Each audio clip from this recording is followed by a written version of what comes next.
Сәлем достар, бүгін мен Гүлнұр сіздермен ағзамызға өте пайдалы әрі дәруменге бай салат түрін бірге жасайтын боламыз. Ендеше бастайық. Ең әуелі бізге түрлі түсті капуста, сәбіз, помидор, огурцы және сарымсақ қажет болады.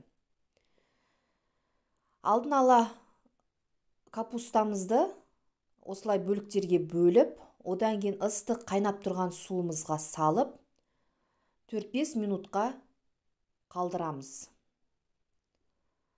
Одан кейін сүзіп алып, таза құрғақ ыдысымызға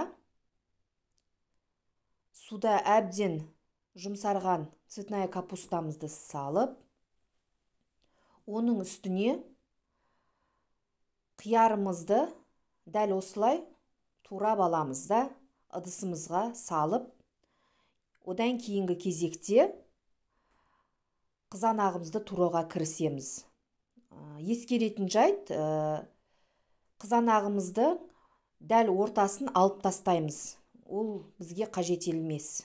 Себебі салатымыздың суы шығып кетеді.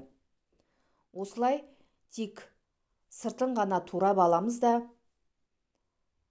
ыдысымызға салып, ендігі кезекте үккіштен өткізілген сәбізімізді де салып аламыз.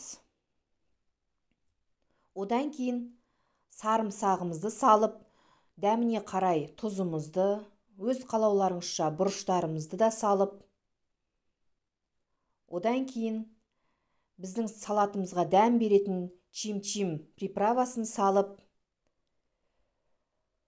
осы ретте алдын ала қызып тұрған майымызды ыстық күйінде салатымыздың үстіне құйып, қолымыздың көмегімен үстінен қатты баспай, езбей салатымызды дайындап аламыз.